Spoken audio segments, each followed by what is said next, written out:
صلی علی رسول کریم اما بعد۔ کئی ہفتوں سے مسلسل بات چل رہی ہے حضرت شاہ ولی اللہ دہلوی رحمۃ اللہ علیہ کی مشہور اور مایہ کتاب جبر اللہ ربانی واقع، اور جبر اللہ میں حضرت شاہ صاحب رحمۃ اللہ علیہ نے عقلی مسائل کا بیان کیا، اور ہوتا یہ ہے کہ انسانی نفسیات اللہ نے ایسی پیدا فرمائی ہے کہ کسی ایک چیز کو اگر پڑھتے رہیں سنتے رہیں تو پھر اس چیز کا غلبہ انسان پر ہو جاتا ہے، اور غلبہ ایسا ہو جاتا ہے کہ انسان پر اس چیز کا ایک حال طاری ہو جاتا ہے،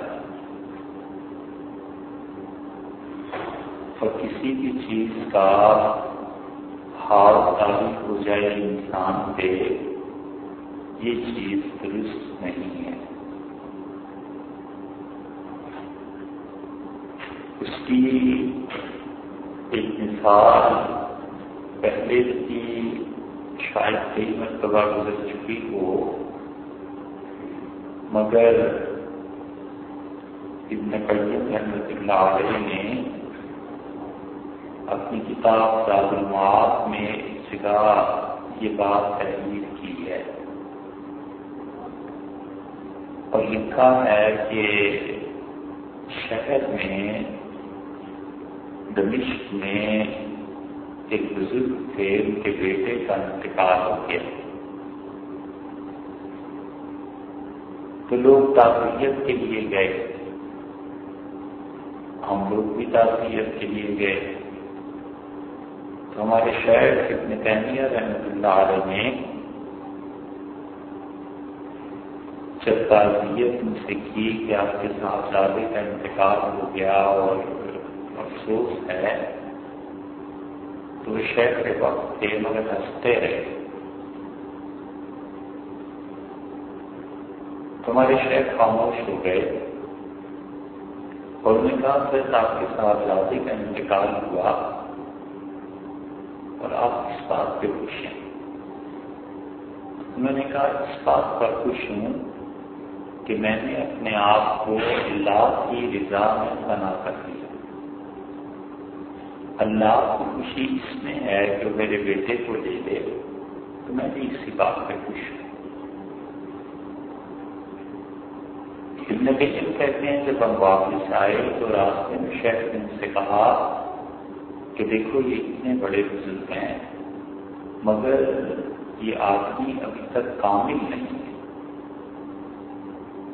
اور پھر انہوں نے کہا کہ بیٹے کے انتقال سے رسول اللہ صلی اللہ علیہ وسلم بھی رو دیے تھے، اگر انہیں افسوس ہوتا اور رو دیتے تو یہ بڑا اونچا مقام تھا بنسبت اس مقام کے کہ ہنس رہے ہیں اور لوگ سمجھتے ہیں کہ بہت بڑا مقام۔ انسان کی اصل خصوصیت اللہ کی بندگی ہے،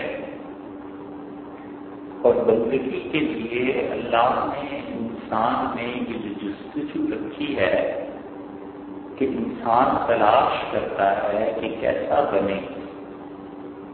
بچے کو آپ دیکھیں اپنے ٹیچر کی طرح بولنے لگتا ہے، چھوٹی بچیوں کو آپ دیکھیں تو کبھی کبھی گھر میں کہتی ہیں کہ ہمیں ایک بلیک بورڈ لا دو ہم اس پہ لکھیں گے، تو وہ کیا ہے، بچی کے ذہن نے ٹیچر کی شخصیت کو قبول کر لیا، تو نتیجہ یہ کہ وہ اپنے آپ کو ویسے ہی بنانا چاہتی ہے۔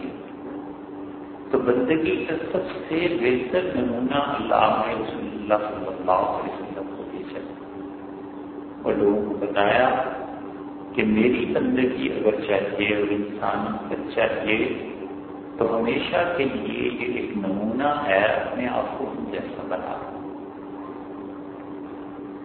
تو جو احوال لوگوں پر طاری ہوتے ہیں یہ حال اصل نہیں ہے، یہ غلبہ اصل نہیں ہے۔ اصل چیز انسان کے لیے انسان بن کر رہنا ہے۔ حضرت علی رضی اللہ عنہ کہتے تھے، اور یہ دوسری مثال اس بات کی آپ کے سامنے رکھ رہے ہیں کہ جو چیز آدمی پڑھتا رہتا ہے اس کا غلبہ ہو جاتا ہے۔ سیدنا علی رضی اللہ عنہ سے کسی آدمی نے شکایت کی، اپنے حالات معاملات جو انہوں نے بیان کیے، تو انہوں نے اسے مشورہ دیا کہ تم مباح کاموں میں لگ جاؤ۔ مباح کاموں میں لگنے کا مطلب یہ ہے کہ وہ چیزیں جن کو بظاہر لوگ دین میں شمار نہیں کرتے، لیکن وہ حرام بھی نہیں ہوتی، ناجائز بھی نہیں ہوتی۔ ایک آدمی واک کے لیے نکل جاتا ہے، ایک آدمی اپنے بچوں کو لے کے تقریب کے لیے نکل جاتا ہے، ایک آدمی کسی اچھی جگہ پر کھانا کھا لیتا ہے، دوست پکنک بنانے چلے جاتے ہیں، اور اس میں کوئی غیر شرعی چیز نہیں ہوتی، تو انہوں نے سے مشورہ کیا کہ یہ کام کرو۔ وجہ اس کی یہ ہے کہ جو شخص اپنی زندگی سے مباحات کو خارج کر دیتا ہے اور کسی بھی چیز کا اس پر غلبہ ہو جاتا ہے، تو اس کی طبیعت میں اس باغ میں خشکی پیدا ہو جاتی ہے۔ وہ اس ایکسٹریم تک پہنچ جاتا ہے کہ اس کے خلاف نہ دیکھ سکتا ہے، نہ سن سکتا ہے، نہ بول سکتا ہے۔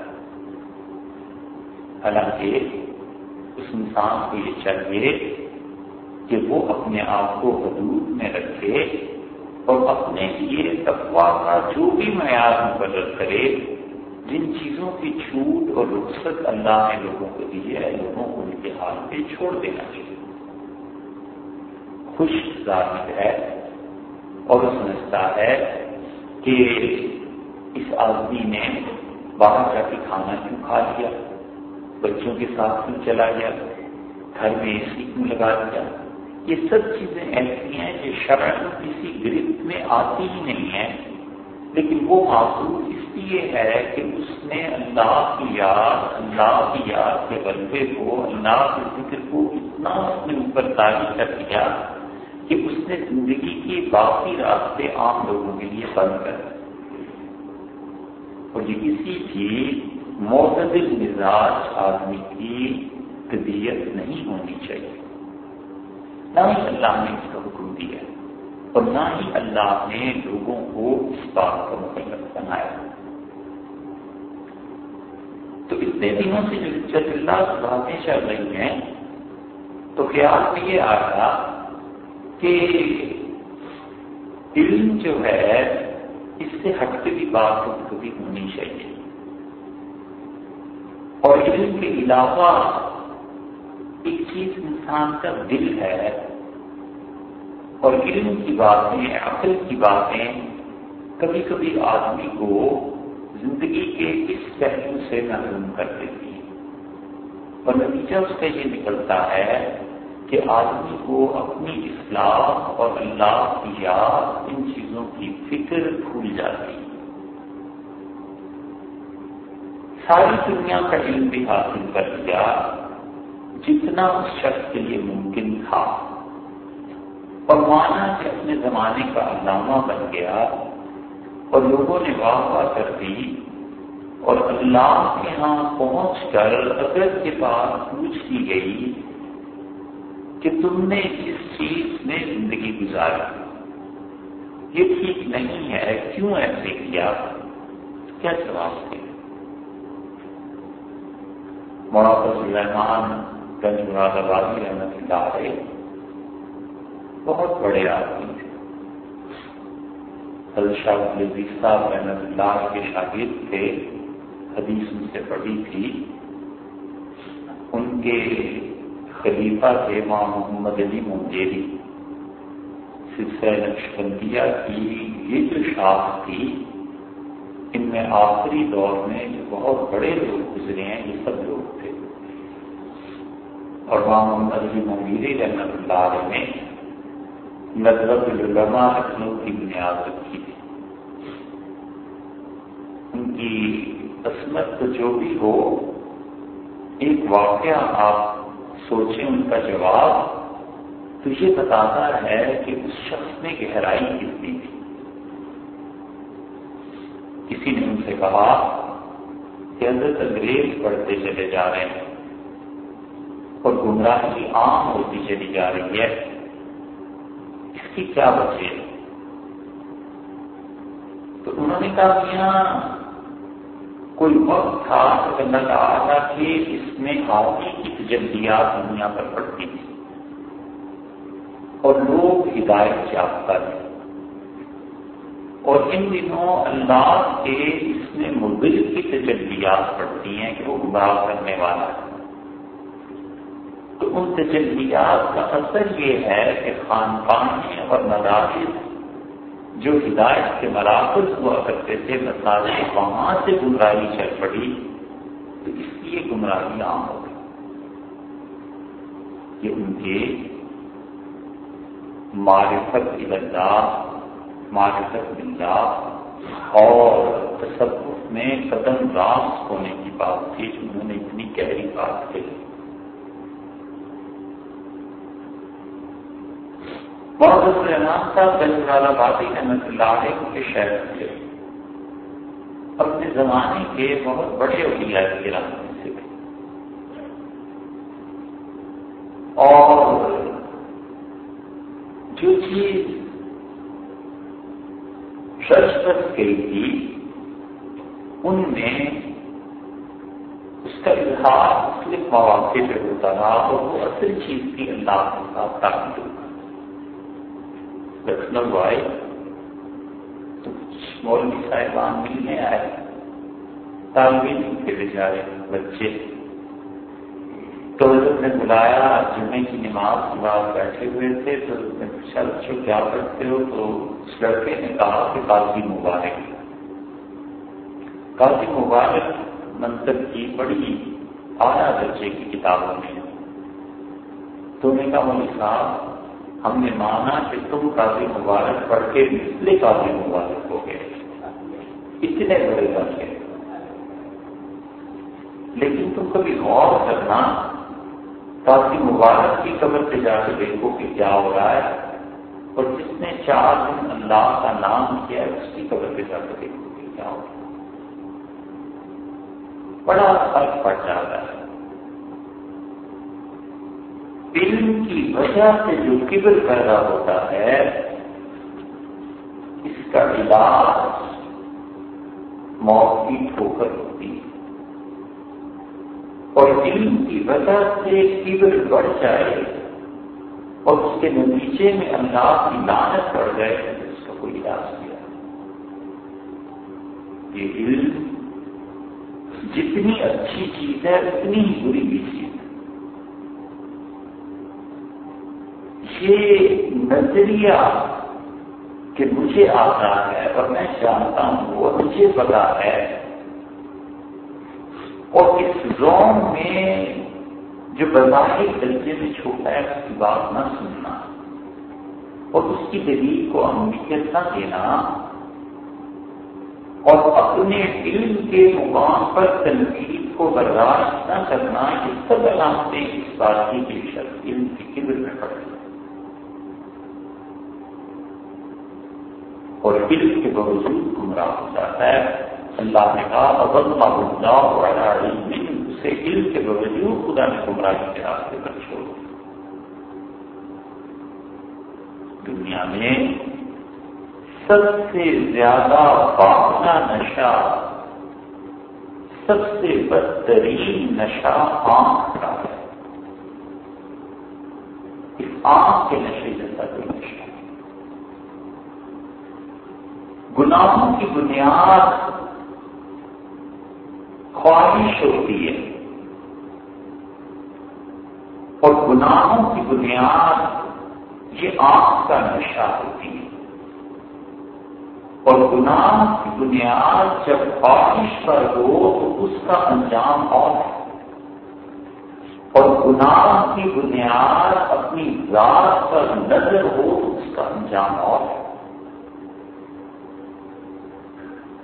آسمان اور زمین میں اتنا فرق نہیں جتنا فرق ان دو گناہوں میں ہے کہ کس گناہ کی بنیاد خواہش تھی اور کس گناہ کی بنیاد اپنی ذات تھی۔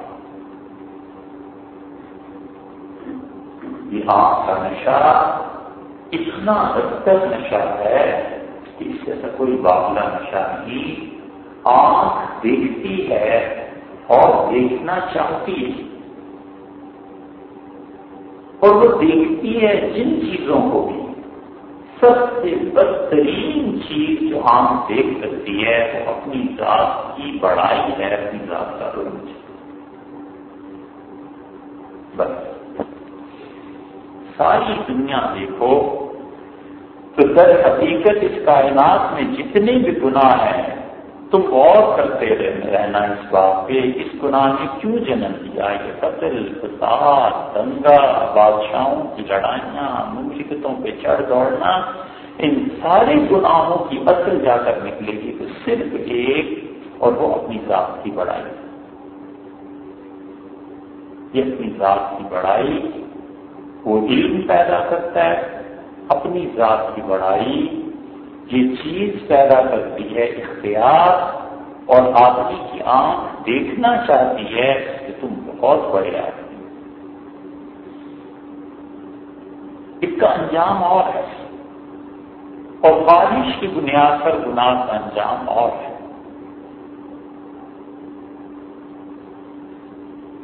خواہش کی بنیاد پر گناہ، لفظش کچھ کہہ دو، انبیاء علیہ السلام کے متعلق گناہ کا لفظ استعمال کرتے نا، لفظش کہتے ہیں۔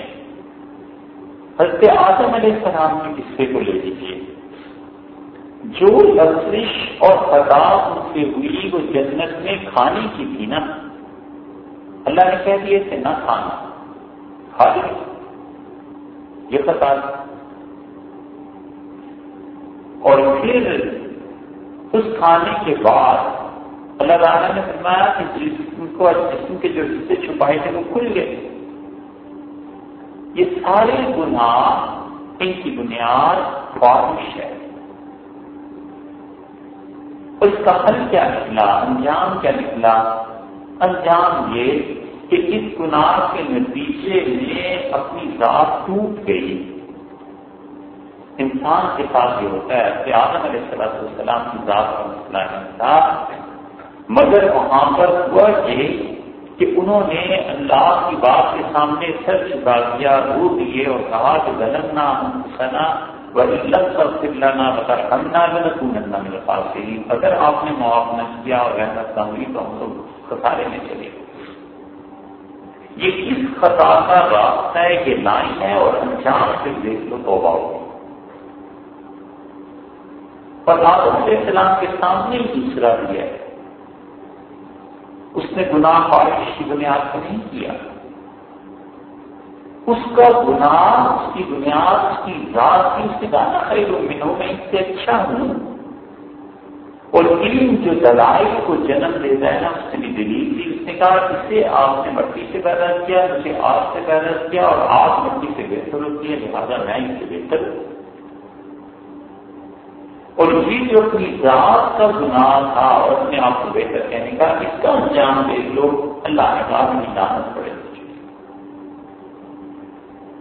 اس لیے یہ جو آنکھ کا نشہ ہے باولا، یہ چاہتا ہے کہ انسان کو عروج پر رکھے دکھائے، اور یہ اسے سمجھائے کہ تم جیسا کوئی نہیں۔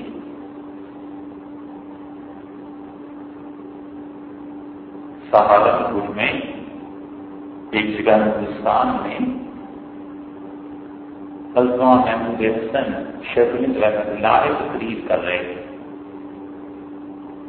اور جلسے میں جب عروج پہ تھا اور لوگ ہمہ گوش سن رہے تھے تو کچھ علماء آئے اور حضرت نے یکدم تقریر بند کر دی اور فرمایا پھر بات کریں گے اس کر کے۔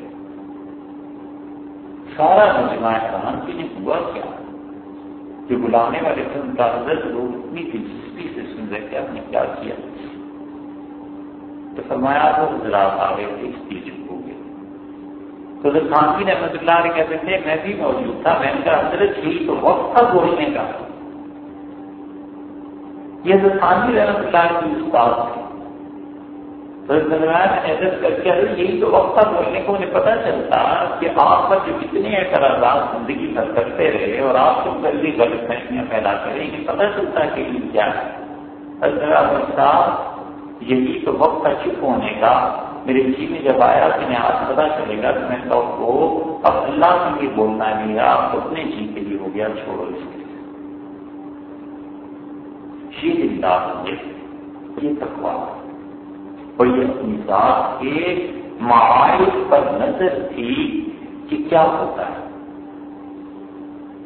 اسی لیے یہ اتنی مبارک یہ چیزیں اس کے ساتھ ساتھ اگر انسان میں اللہ کا ذکر نہ ہو اللہ کی یاد نہ ہو اپنے انجام کی فکر نہ ہو تو یہ سب برباد ہے. یہ سب قیامت میں اللہ کے یہاں جواب دینا پڑے گا کہ تمہیں اتنا علم دیا تھا اتنا کچھ دیا تھا اور خود تم نے اپنے متعلق کبھی نہیں سوچا کہ تم ہمارے پاس آؤ تو تمہارا انجام کیا ہوگا. دیکھو ساری دنیا جہنم میں چلی جائے گی اور انسان کی بات کرو اللہ کے تم ایک کو معاف کرتے ہیں چلو کیا نقصان. اور ساری دنیا کو جنت میں بھیج دیں اور ایک اپنی ذات کو پکڑ لیں ہمیں اور کہیں کہ تم تو جاؤ جہنم میں باقی دنیا کو چھوڑو کیا فائدہ. کبھی کبھی جاہل آدمی اللہ کی رحمت پر مسترد ہو جاتا ہے اور دل کا فکر لے لیتا ہے. حدیث سے مشہور قصہ ہے کہ صحابی نے کہا اپنے لڑکوں کو بلایا اور بنی اسرائیل کا ایک آدمی تھا. اس نے کہا کہ اگر میں مر جاؤں جب میں مر جاؤں تو میری لاش کو جلا دینا اور پھر اس کی رات دریا میں بہا دینا. اور میں ڈرتا ہوں کہ اللہ نے مجھے پیدا کر دیا تو وہ مجھ سے پوچھے گا کہ کہاں زندگی گزارے تو کیا جواب ہوں. لڑکوں نے ایسے کیا اللہ نے مجھ سے پیدا کر دیا اور اللہ نے فرمایا کہ کیا تجھے یہ یقین نہیں تھا کہ پیدا نہیں کر سکتے. اس کا اللہ یقین تو تھا لیکن میں ڈرتا تھا کہ کچھ میں نے کیا ہے. تو اللہ نے فرمایا اس شخص کو ہم نے موت کیا. اور کریں اس حدیث پہ تو اس شخص نے کیا اللہ کی قدرت کا انکار کیا. اللہ کی صفت قدرت جو اس کی ذاتی صفات میں سے ہے اس کا کیا اس نے انکار کیا. اسی لیے ابن جوزی جب اس حدیث پہ لکھا ہے ہمیں تو انہوں نے کہا اس شخص نے کفر کیا. لیکن ہمارے ساتھ کہتے تھے کہ انور شاہ صاحب رحمۃ اللہ علیہ فرماتے تھے ہم نے حدیث سے پڑھی تھی وہ براہ راست انور شاہ صاحب رحمۃ اللہ کی شاگرد تھے. فرماتے تھے انور شاہ صاحب رحمۃ اللہ علیہ کہ نہیں کفر کہاں سے ہوا. اس نے تو اپنے طور پہ بھرپور میکسیمم کوشش کی کہ میں مٹ جاؤں. اس سے زیادہ وہ کر نہیں سکتا تھا کہ آپ بنا دینا میری اور مجھے جلا دینا. تو اللہ کے خوف کی وجہ سے اس نے یہ کیا اس لیے بخشش ہو گئی. کفر ہوتا تو بخشش نہ ہوتی. لیکن آپ غور کریں کہ اس شخص کی اللہ کی صفت قدرت سے پوری واقفیت نہیں کچھ نہ کچھ بات کی اللہ نے معاف فرما دیا. تو یہ دل اس کے مقابلے میں اللہ کے یہاں جس چیز کی قدر زیادہ ہے وہ ٹوٹا ہوا دل ہے وہ شکستہ دل ہے. انسان کا یہ احساس کہ میں گناہگار ہوں میں نالاحق ہوں مجھے اللہ سے معافی مانگنی ہے کہ یہ چیز ہے کہ اللہ کے ہاں انسان کو عروج دیتی ہے. اور دل اکیلا رہ جائے اور اس کے ساتھ اللہ کی یاد اور فکر نہ رہے یہ بڑا فتنہ. ہمارے حضرت کہتے تھے محمد حسن ندوی رحمۃ اللہ علیہ کہ میں لاہور گیا تفسیر پڑھنے کے لیے، اور مولانا احمد علی صاحب لاہوری رحمۃ اللہ علیہ پڑھاتے تھے تو میں نے حضرت سے بیعت کی درخواست کی، تو اس نے مجھ سے فرمایا کہ میرے تو شہر سے زندہ ہے، 3 فٹ چلے جاؤ۔ تو اس نے فرمایا میں 3 فٹ چلا گیا بیعت کے لیے، اور فرماتے تھے اتنا لاکھ کا ذکر تھا، اتنا لاکھ کے ذکر کا غلبہ تھا کہ جو گلی محلے میں بوڑھے لوگ بھی پھرتے تھے وہ بھی ہر طرف سے اللہ کی آوازیں آتی تھی۔ فرماتے اتنا اچھا رہا، اتنا ذکر کا اللہ کے ذکر کا غلبہ دیکھا تو مجھے لگتا تھا جیسے یہ در و دیوار بھی اچانک کو یاد کرتے۔ یہ نہیں ہے کہ وہاں علم نہیں تھا، علم تھا، لیکن علم کی وجہ سے جو کبر پیدا ہوتا ہے اس کا علاج تھا۔ حضرت ثانی نبی اللہ وسلم فرماتے تھے کہ 9 سال دیوبند میں رہ کے مولوی بن جاتا ہے اور میرے پاس 9 مہینے گزارتے انسان نہیں بنتا۔ یہ کیا بات ہے؟ اس لیے کہ علم اپنے وجود کا احساس پیدا کرتا ہے، اور وجود کی نفی بڑی ضروری ہے۔ فرض ہے اپنے وجود کی نفی کرنا، اپنا علم، اپنا عہدہ، اپنی قدرت، اپنی طاقت، اپنی سلطنت، عروج، ان سب چیزوں کو بنا کرے۔ ایک بیوی ملتی ہے جس پہ وقت چل سکتا ہے، تو اپنا امتحان لے اور سوچے کہ میرا اس کے ساتھ کیا رویہ ہے۔ ماتحتی میں ابھی ایک عورت آئی ہے، کیا رویہ ہے؟ اس کو رسوا کرنا، گالی دینا، مارنا، یہ سب باتیں اس بات کی علامت ہیں کہ آدمی اپنے آپ کو کچھ سمجھتا ہے، نہ سمجھتا ہوتا اس سطح پہ نہ کرتا، اور پھر بچے ہو جائیں تو پھر تو 4-5 رعایا میں شامل ہو گئے، پھر تو بادشاہ سلامت ہو گئے بھی۔ اسی لیے فرض نماز ہے، اس کے متعلق شامی میں لکھا ہے کہ بچے کو پہلے نماز کا حدیث میں جو ہے مارے تو انہوں نے کہا کہ ہاتھ سے نہیں مارنا، لکڑی سے نہیں مارنا، ہاتھ سے مارے، اور کہتے ہیں ہاتھ سے بھی 3 چپت لگا دے، بس اس سے زیادہ نہیں۔ چپت کا مطلب یہ ہوا کہ یہ گدی گردن بس اس پہ ایسے مار دیا کہ چلو نماز پڑھو۔ کیوں شریعت نے بچے کو مارنے کی اجازت دی؟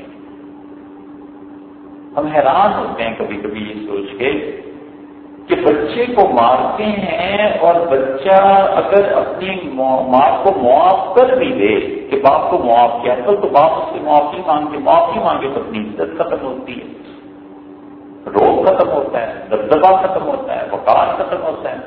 چلو مان لیا، معافی مانگی، بچے نے معاف کر دیا تو اس کو معاف کرنے کا حق نہیں۔ یہ ظلم نے جو کچھ کیا یہ باقی رہا، اللہ کے یہاں کیا جواب دے؟ اتنے محتاط ہیں فقہاء تربیت میں کہ جب شیخ ہونا اور مشائخ میں شمار ہونا کسی شخص کا بغیر علم کے آ جائے، یہ بھی بڑی مصیبت ہو جاتی ہے۔ اتنے محتاط ہیں فقہاء کہ انہوں نے کہا کہ بچہ بڑا ہو جائے تو اسے حکم نہیں دینا چاہیے، جب وہ بالغ ہو جائے تو اب بچے کو مثلاً وہ 15 سال کی عمر میں جوان ہو گیا، 16 سال کی عمر میں جوان ہو گیا، اب اسے کہنا کہ تم پانی پلاؤ اور وہ کہے نہیں پلاتا، یہ گناہگار ہو جائے بچہ۔ اس لیے کہ اس نے حکم ماننے سے انکار کیا نا، ماں باپ کی اطاعت پر کہا کرتے ہیں یہ تربیت ہے کہ بچے سے سوال کے ذریعے بات کر دی جائے کہ بیٹے کیا آپ پانی پلا سکیں گے؟ گرمی لگ رہی ہے بیٹے آپ پنکھا چلا سکتے ہیں؟ دوسری طرح سے بات کر دی جائے، مارکیٹ جانا ہے خرچ کر لیں، اور اندیشہ ہو کہ بچے کو کہا جائے گا کہ مارکیٹ چلو تو نہیں جائے گا، تو اس سے بات کر لیجیے کہ بیٹے صبح مارکیٹ جانا ہے کہ یہ چیزیں خریدنی ہے، کیا آپ کر سکتے ہیں ساتھ؟ کیا مناسب ہوگا؟ وہ کہتا ہے نہیں، اس دلیل سے سمجھایا جا سکتا ہے۔ فقہا اتنی احتیاط کرتے ہیں اس تربیت کے باب میں، اس لیے کو کہتے ہیں اسے گناہ سے بچاؤ، ایسے نہ ہو کہ اللہ کے ہاں اس کی نادانستگی میں انجانے میں اس کے گناہ ہوتے رہیں اور خدا کے ہاں اس کے گناہوں کا انبار ہو جائے۔ یہ تربیت ہے، بڑی مشکل چیز، بڑی مشکل چیز۔ اور افسوس یہ ہے کہ مسلمانوں میں پچھلی کم سے کم 10 نسلوں سے کوئی تربیت نہیں، عمومی طور پر تربیت کی چیز ختم ہو گئی۔ سیاست کے تقریباً سن لو اور مسائل سے سن لو، مگر جو تربیت کا باب ہے یہ نکل گیا۔ نتیجہ یہ نکلتا ہے کہ آدمی ایسی حرکت کرتا ہے کہ سوچتا رہ جائے گا کیا کہ مسلمانوں کی حرکت ہے، کس کی حرکت ہے؟ اس لیے وہ کہتے ہیں کہ یہ ضروری ہے کہ اپنی ذات کی نفی کی جائے، اپنے آپ کو ختم کیا جائے، گٹایا جائے۔ حضرت عثمان رضی اللہ عنہ بازار سے گزر رہے تھے اور ان کے سر پہ کھجوروں کی جو گٹھلیاں ہوتی ہیں اس کی ایک پوٹلی رکھی ہوئی تھی۔ لوگوں نے بڑے حیرانی سے دیکھا اور مقامی مومنی اتنے آپ کے غلام ہیں، یہ کیا کرتے ہیں؟ تو انہوں نے کہا واپسی پہ گھر پہنچ کر صحیح کہتے ہو، آج سے ذہن میں آیا کہ میں مسلمانوں کا امیر بن گیا۔ میں نے اپنی جی سے کہا کہ تم عام انسانی کی طرح ہو اور دیکھو تم بازار سے بڑی گٹھلیاں لے کے چلو تو کوئی تمہاری گٹھلیاں لینے والا نہیں ہے، تم عام انسانی کی طرح۔ تو فرمایا کیا سیدنا عمر رضی اللہ عنہ جیسے آدمی کے متعلق کوئی آدمی سوچ سکتا ہے کہ اس انسان کو اپنی بڑائی کا گمان پیدا ہو؟ لیکن محتاط ہونے کی بات تھی، احتیاط کی بات تھی کہ وہ جب بیت المقدس پہنچے ہیں تو دنیا میں یعنی ان کے قرب و جوار میں جتنے لوگ تھے ان کی نگاہیں ٹکی کی تھی کہ امیر المومنین اب چابی لیں گے اور یہ ہوگا یہودی عیسائی مسلمان سب جمع تھے۔ اور ایک عیسائی عورت نے کرتا پیش کیا پہننے کے لیے، تو انہوں نے کرتا پہن لیا اور ایک گھوڑا لایا گیا، اس کی بیٹھ کے خاموشی سے تھوڑا سا دور گئے اور لوگ ان کے ساتھ ساتھ گھوڑوں پہ اور پیدل چل رہے تھے اور پھر کہنے لگے لاؤ میرا کرتا وہ پرانے والا تھا۔ تو اس عورت نے کہا کہ آپ کو پسند نہیں آیا؟ فرمایا نہیں ٹھیک ہے مگر وہ پسینہ زیادہ جذب کرتا ہے۔ اور پھر کہا مجھے منہ کی دے دو، یہ گھوڑا رکھ دو۔ تو لوگوں نے کہا اس گھوڑے میں کیا ہے؟ تو چپ رہے اور بعد میں فرمانے لگے میں نے جب کرتا پہنا اور جب گھوڑے پہ بیٹھا تو مجھے خیال ہوا کہ کہیں میرے نفس میں کبر پیدا نہ ہو جائے، میں اپنے آپ کو عام مسلمانوں سے اچھا نہ سمجھنے لگوں، اس لیے میں نے یہ کہا۔ اتنی ضروری ہے یہ چیز، جب مٹتا ہے اپنی رائے کو مٹاتا ہے اور تو پھر اس انسان کا وجود اس درجے تک پہنچ جاتا ہے جو رسول اللہ صلی اللہ علیہ وسلم سلم المسلمون باللسان کی وجہ سے مسلمان وہ جس کے ہاتھ اور زبان سے مسلمان محفوظ رہے، اور وہ ہوتا ہے اللہ کی یاد کی کثرت سے۔